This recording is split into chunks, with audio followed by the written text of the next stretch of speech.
that all these altcoins, shitcoins, whatever you want to call them, they're not equity. They're an affinity scam for people to claw away Bitcoin from people that don't understand that they're being scammed. And it's the way the scam works is they're saying it's better technology, that it's this or it's that. But at the end of the day, what it is it's a total scam. And you're finally having regulators catch up with a lot of those activities, and they're going after the implementers of the enablers of these affinity scams of many of these tokens. So, is this something that should have been expected? Yes. Is this something that took a lot longer to play out than what I would have thought? Yes.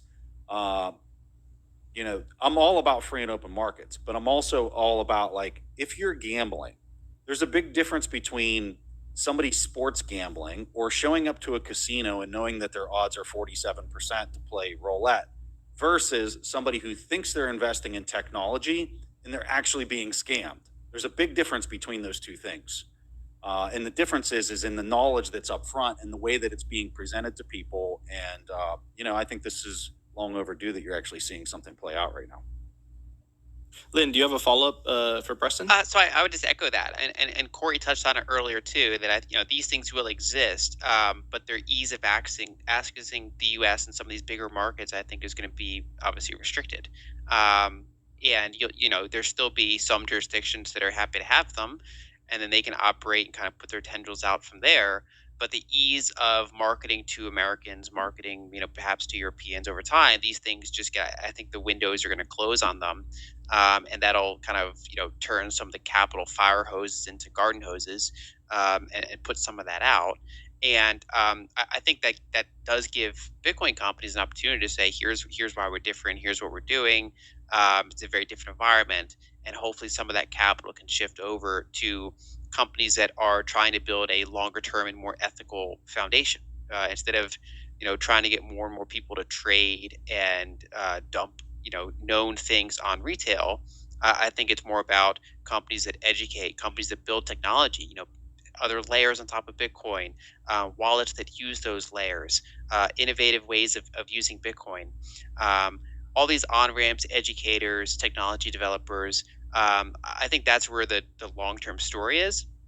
And I think that the more these kind of casinos are marginalized, the more we'll see capital flow towards, I think, some of these more foundational things that need to be built and need to continue, being rolled out. I loved what Preston said about the difference between like an actual casino and crypto, and why, like, okay, it's a great point, and I think Alan Farrington made it, and only the strong survive, that crypto, if it was on the surface, if it was just straight up, like, we've invented a new way to hyper gamble and you can have derivatives and aggressively trade against other people, but what you're trading is nothing. It's casino tokens. Like, the veneer of innovation is essential to the grifted size. Like, you're not getting all of the venture capital firms, you're not getting all of these companies in a scenario where, hey, we're a casino, we're just like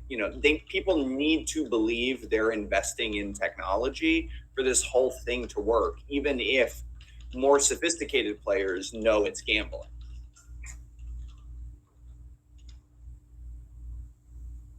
And I would just say Corey has highlighted this point of why we saw this past cycle, why it was so bad that you saw all this gambling take off, and it was all enabled by the VCs. Lynn threw out this number earlier that 98% of VC money was going towards things that were not Bitcoin only. They were all the shitcoinery that was taking place, and so all this VC model of raising the next round using tokens in order to drive the valuations of equities was just like pouring fuel on the fire of a casino model system that the world has never seen such a turnkey way to play these schemes that were played through this past cycle.